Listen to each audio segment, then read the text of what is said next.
مہتاب کی شادی کی تیاریاں شروع ہو گئی تھی۔ دادا جان نے کہہ دیا تھا ہم تمہارے پیروں میں جلد سے جلد شادی کی بیڑیاں پہنا دیں گے تاکہ تمہارے پیر گھر پر رہیں۔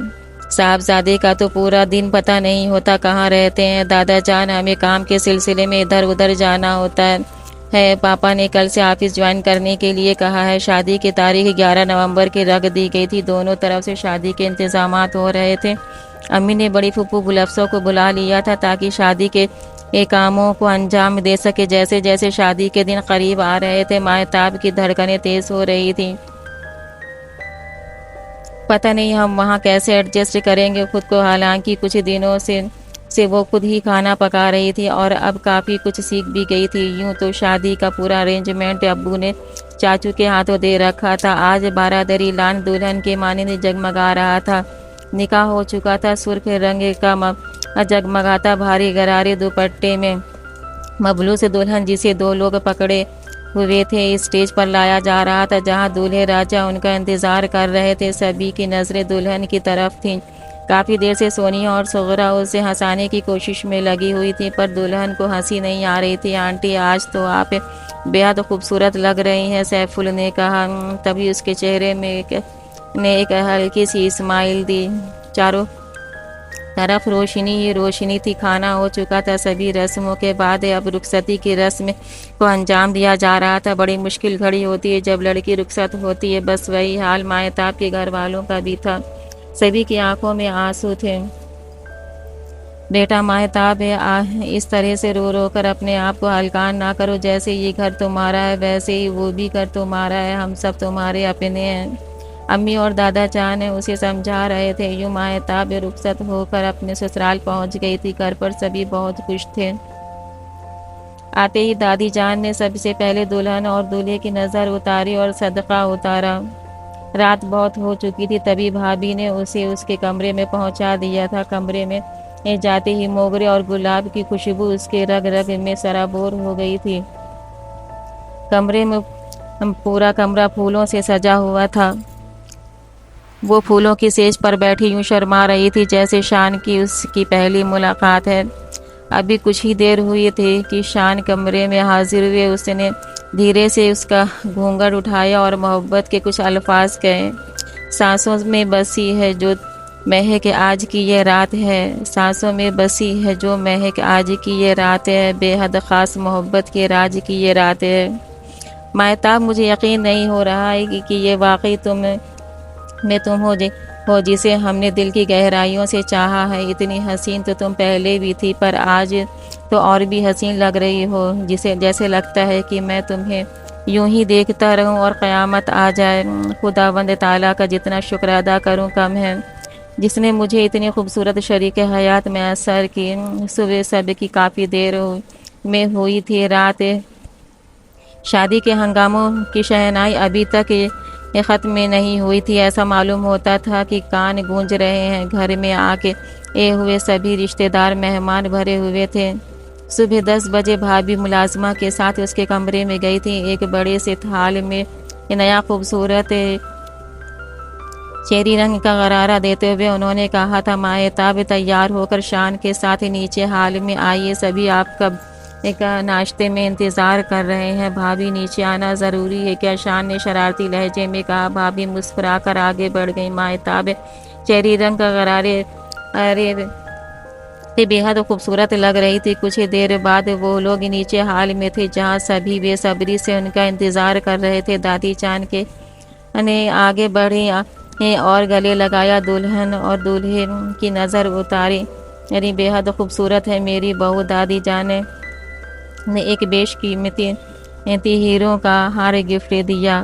یہ میری طرف سے منہ دکھائی کا تحفہ ہے۔ اور سبھی نے ایک ایک کر کے رشتہ داروں نے ایک ایک کر کے سبھی نے منہ دکھائی کہ یہ رسم کافی دیر تک چلتی رہی۔ شام کے 4 بجے دادی انہیں یاد دلایا کیا شام ولیمے کے لیے تم لوگوں کو تیار نہیں ہونا کیا؟ اور سبھی شام ولیمے کے لیے تیار ہو جاتے ہیں۔ ولیمے کی سجاوٹ بہت ہی شاندار تھی۔ اسٹیج پہ بیٹھے دولہا اور دلہن دونوں کی تعریف ہر کوئی ایک دوسرے سے کر رہا تھا۔ امی ابو صغرا وغیرہ بھی آئے ہوئے تھے۔ رسم کے مطابق آج میرے مائکے جانے کا تھا۔ امی ابو چلنے کے لیے کہہ رہے تھے۔ پریشان کا مکھڑا تھا، وہ اسے بھیجنے کے لیے تیار نہیں تھا۔ ماہتاب اپنے کمرے میں پہنچی تو ایشان کا مکھڑا دیکھ وہ سمجھ گئی۔ ایشان کیا بات ہے، کچھ تو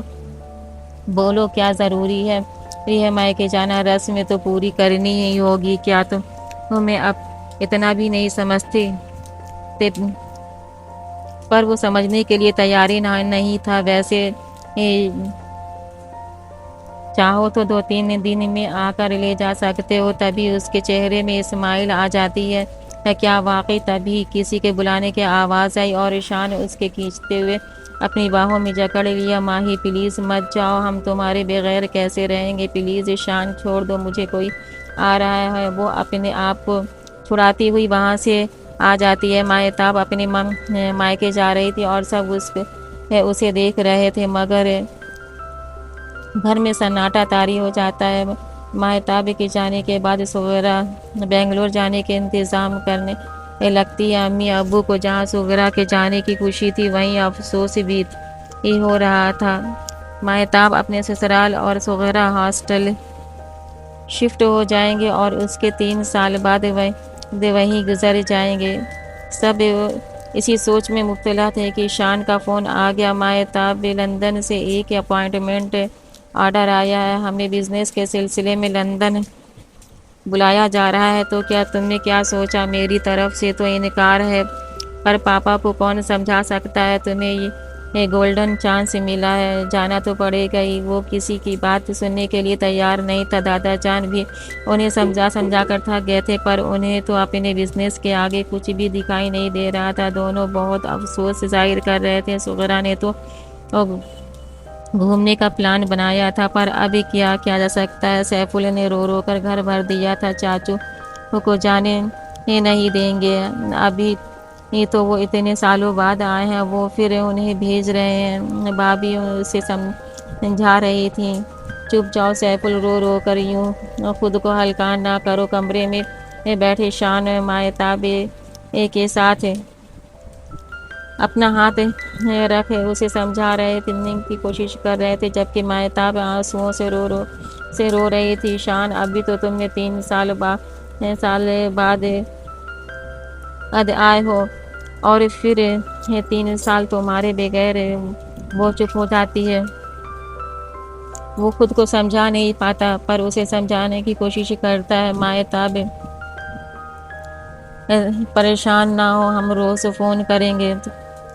پر آنسوؤں کا سیلاب اس کی آنکھوں سے جاری تھا۔ ماہتاب، تمہارے پاس تو سبھی لوگ ہوں گے، وہاں ہمارا کون ہوگا؟ یہ سوچ اس کی آنکھوں میں آنسو آ جاتے ہیں۔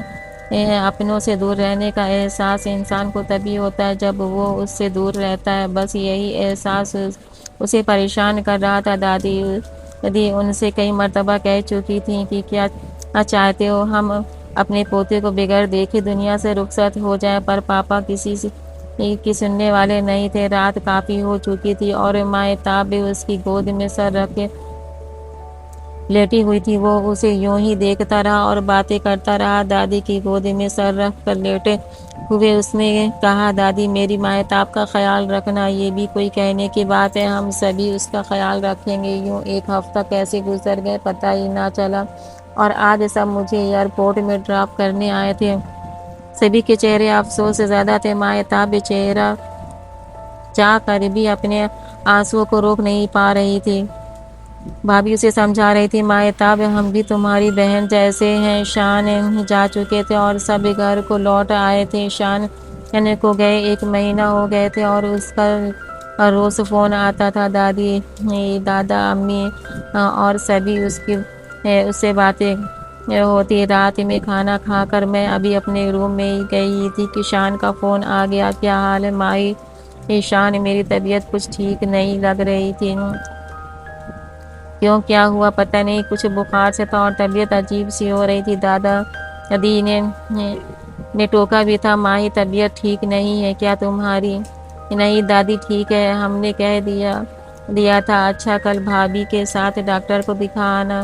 نہ ٹھیک ہے نہ مائیں، مجھے یہاں کسی چیز کی کمی نہیں ہے، کھانے پینے اور آرام کی ساری آسائشیں میسر ہے مجھے یہاں سب کی یاد رہنے نہیں دیتی، اور سب سے زیادہ تو میری جان جو وہاں چھوڑ کر آیا ہوں وہ مجھے ہر وقت ستاتی رہتی ہے۔ تبھی اس کے کولیگ نے آواز دی، شان بھائی کس کی یاد آ رہی ہے؟ ہم بھی تو ہیں یہاں، افضل بھائی نے کہا۔ ارے افضل بھائی آپ اپنا کام کریں، ہم اپنی بیوی سے بات کر رہے ہیں۔